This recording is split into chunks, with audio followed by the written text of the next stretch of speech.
Olá pessoal, tudo bem? Meu nome é Samuel Dalelast, sou médico e esse é o nosso espaço aqui no YouTube para discutirmos temas relacionados à saúde, bem-estar e qualidade de vida. O vídeo que eu trouxe hoje para vocês, falando sobre cúrcuma, foi um vídeo desses que várias vezes eu já pensei, falei, vou falar sobre cúrcuma, mas eu penso assim, mas já está tão batido isso, todo mundo já falou sobre cúrcuma aqui no YouTube. Mas daí eu tive uma experiência aí um pouco recente, né, com o própolis, por exemplo, que eu pensei, não, já tem um monte de vídeo sobre própolis, aí eu resolvi fazer. E em 4 semanas deu 1 milhão de visualizações. Eu falei, bom, então essas coisas que a gente sabe que são extremamente utilizadas pelas pessoas que têm essa busca por conhecimento relacionado à saúde, eu acho que nunca é demais vir aqui falar sobre benefícios ou, às vezes, comentar sobre o problema do exagero. Acho que as pessoas buscam esse tipo de informação. Então, como o objetivo do canal é esse, é trazer toda a informação possível sobre itens e aspectos relacionados à saúde. Vamos falar hoje sobre esse temperinho que virou o queridinho das pessoas que buscam saúde. Por quê? Porque já estamos realmente saturados de informação em relação ao efeito anti-inflamatório e antioxidante da cúrcuma. Fato é que hoje a maioria dessas receitas de shots antioxidantes carregam ali cúrcuma ou gengibre, né? Porque gengibre é um parente, é uma raiz parente da cúrcuma. Apenas para a gente classificar a cúrcuma, ela é um polifenol do grupo dos carotenoides. É um carotenoide. O que isso implica aqui? Aqui eu estou botando para vocês o composto bioativo. Sempre vou usar aqui essa sigla quando a gente falar. Eu falei de chocolate, eu falei de própolis, eu falei de mel e eu sempre trouxe para vocês a sigla do CBA, composto bioativo, que é o composto que está presente em maior concentração no alimento, que o torna, que o elege, né, como um alimento funcional. Então, por que a cúrcuma é considerada um alimento funcional? Porque ela é rica em carotenoides. E quando a gente já entende aqui o que é um carotenoide, eu já trago para vocês uma informação, a primeira informação sobre o consumo da cúrcuma, né? Aqui eu tenho um aumento exponencial da bioabsorção da cúrcuma a partir do momento que eu aqueço ela. Então, quando eu aumento a temperatura da cúrcuma, eu aumento em 12 vezes a biodisponibilidade. Biodisponibilidade. O que é isso? É a disponibilidade que eu estou oferecendo para o corpo, né? Para que exista a ação desse composto bioativo, desse alimento funcional. É um composto pouco solúvel em água,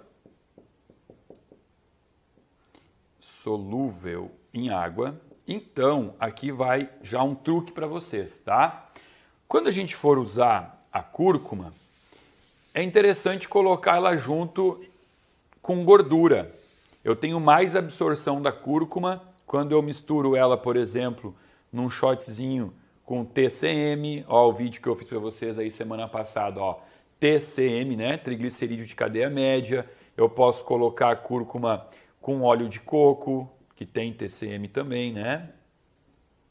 Eu posso botar a cúrcuma na oliva, no azeite de oliva, para usar isso como um tempero para minha salada. Então, fazendo esse truquezinho de misturar a cúrcuma com o óleo de coco, com TCM, com qualquer gordura, você tem um aumento da absorção. Bom, chegando no intestino, eu também tenho mais um problema que diminui a ação da cúrcuma no intestino, né? Do efeito do curcuminoide no intestino. Do curcuminoide. Qual é o problema? O problema é que existe uma desativação da cúrcuma no intestino por um processo chamado de glucuronidação. Glucuronidação, que é um processo que eu também tenho a nível hepático, Eu fiz um vídeo para vocês aqui sobre detox do fígado, falei sobre os processos hepáticos, metilação, acilação, glucoronidação. Só que esse processo aqui, a nível intestinal, ele diminui a absorção, a ação da cúrcuma, não a absorção, desculpa, ele diminui a ação, ele desativa a cúrcuma. Só que a gente sabe, né, quando eu disse aqui no começo do vídeo, que a cúrcuma está sendo a queridinha dos blogs, dos sites, dos vídeos de YouTube, as pessoas já falaram para vocês assim, ó, cúrcuma tem que estar associado a pimenta, o extrato ativo da pimenta, piperina. Então, por que serve a piperina? Ela serve para inibir o processo de glucoronidação no intestino, que desativa a ação do curcuminoide. Só que não só a piperina, tá, gente? A piperina ela vem da pimenta, mas eu também tenho a quercetina fazendo o mesmo efeito aqui de inibir o processo de glucoronidação. Quercetina é da cebola, piperina sai da pimenta. Então, olha combinações aqui na alimentação, né? Aquece a cúrcuma quando vai fazer comida, coloca junto piperina, né? Pimenta, ou coloca junto cebola. Aí você já começa a ter uma melhor ação, né, da cúrcuma. Porém, existe um detalhe. Eu estou falando muito aqui de como fazer com que a cúrcuma chegue em maior concentração na corrente sanguínea. Por quê? Porque se eu quero uma ação anti-inflamatória da cúrcuma, eu tenho que levá-la para o sangue, para que ela haja como anti-inflamatório. Só que a cúrcuma, o curcuminoide extraído da cúrcuma, né, que a gente vai chamar aqui de curcumina, curcumina é a parte ativa da cúrcuma, ó, curcumina, também tem um efeito pré-biótico, um efeito muito bom para o intestino. Então, se eu consumir a cúrcuma sem cebola, sem pimenta, sem quercetina, sem piperina, eu vou permanecer por mais tempo a cúrcuma no meu intestino e com isso, então, eu vou ter um efeito pré-biótico, né? Não é probiótico, é pré-biótico para melhorar a flora intestinal. Só que quando eu tenho a cúrcuma chegando no intestino, além de ser um pré-biótico, ela também diminui bactérias estafilococcus e Escherichia coli. São duas bactérias que nem tem que estar a nível de zero, mas não pode estar em expressão demais no intestino, né? Porque senão vai gerar um processo de desbiose. Então eu tenho que ter ali os níveis bem equilibrados de estafilococcus, de Escherichia coli, para que essa bactéria não seja uma bactéria em ascensão, não predomine no meu microbioma intestinal. Então aqui entra a cúrcuma corrigindo processos de desbiose intestinal. Bom, mas agora a cúrcuma foi absorvida, foi para a corrente sanguínea e aí vem a questão toda associada aos efeitos anti-inflamatórios da cúrcuma. Por quê? Porque é o seguinte, processo inflamatório, ele vai começar... O pior processo inflamatório começa quando eu ativo o TNF-alfa e o NF-kappa-beta. Aqui, ó, NF-kappa-beta é o precursor de várias respostas inflamatórias, aumentando a expressão do TNF-alfa, aumentando a expressão da interleucina 6, da interleucina 1, tudo citocina e hormônio pró-inflamatório. Então, quando é ativado esse eixo do fator de transcrição NF-kappa-beta, eu tenho aqui um problema. Eu tenho o início da cascata inflamatória, né?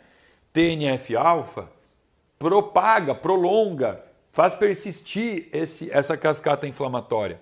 Outro meio por onde a inflamação acontece é através da gordura que está na célula. Aqui eu tenho célula e eu já mostrei para vocês que a membrana celular ela é toda feita por fosfolipídios de membrana.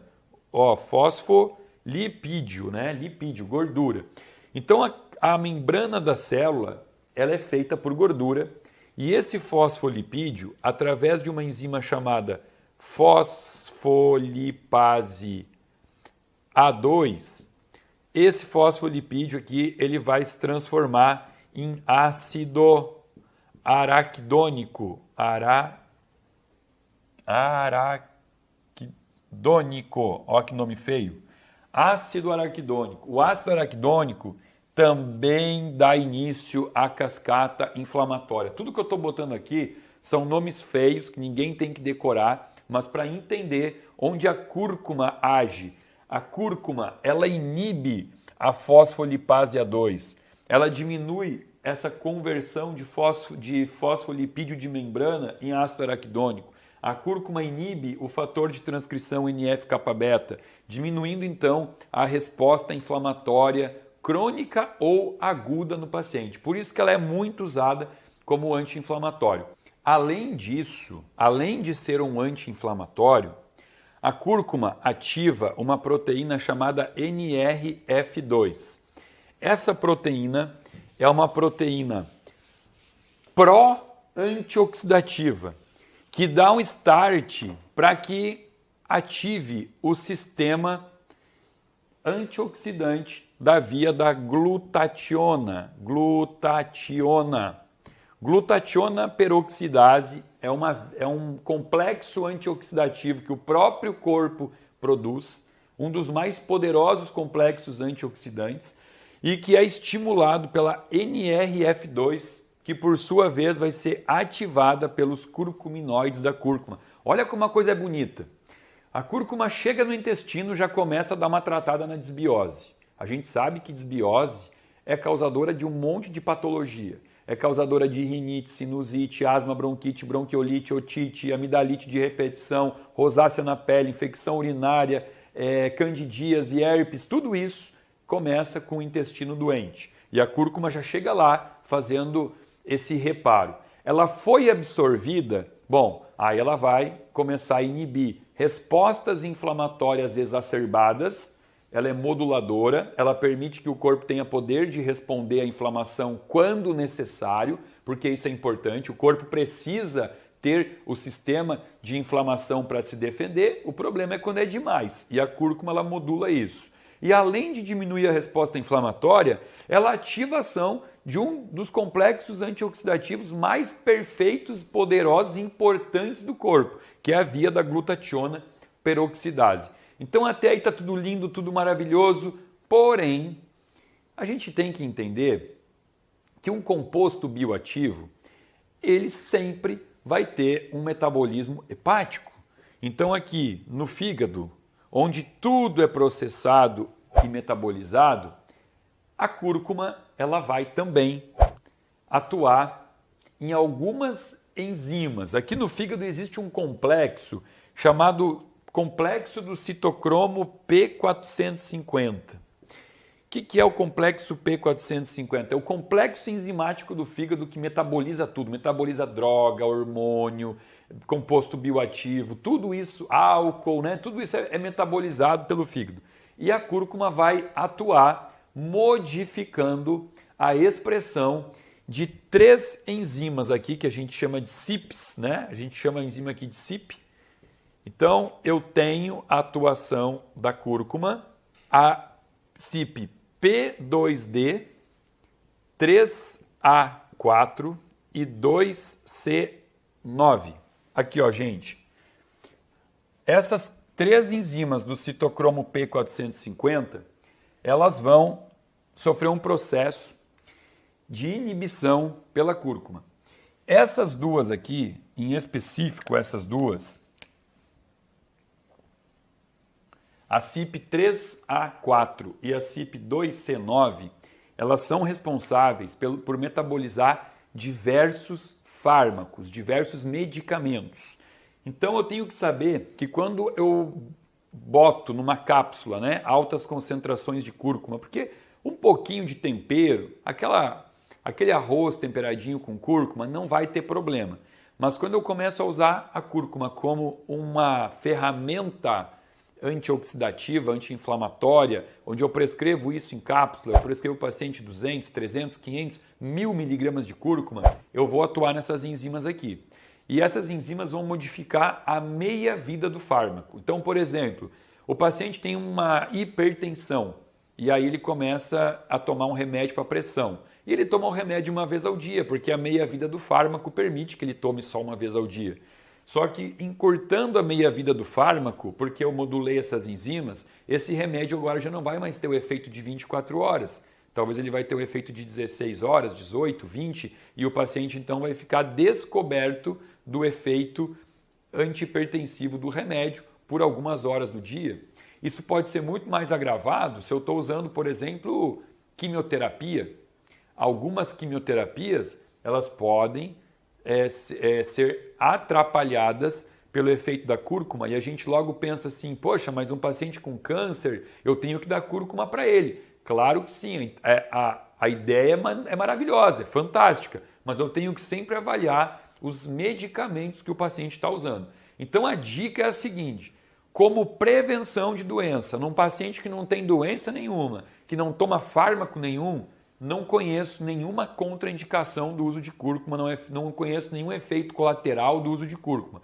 Pacientes que têm alguma patologia crônica e que estão sendo medicados, você tem que estudar qual é a enzima que metaboliza o remédio que o paciente está consumindo. Isso é muito fácil. Todos os fármacos nós temos já conhecido qual é a enzima que metaboliza aquele fármaco. É só fazer um estudo simples e aí descobrir se esse paciente pode ou não fazer uso desse interessantíssimo polifenol como uma estratégia antioxidativa na alimentação.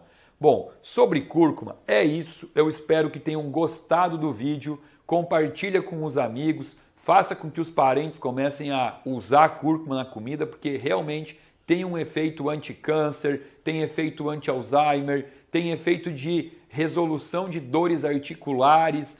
É muito amplo o espectro do que eu posso utilizar a cúrcuma como prevenção ou como tratamento. Só que, lógico, sempre fazer isso acompanhado de um profissional que tenha capacidade de orientar você com isso. Pode ser o seu médico ou o seu nutricionista. Nutricionistas estão aptos a prescrever tratamento anti-inflamatório. Gente, fica aqui o meu muito obrigado. Eu espero que você tenha gostado do vídeo. Se você gostou, dá um like, compartilha, se inscreve no meu canal. Abaixo desse vídeo tem um link onde você pode se inscrever.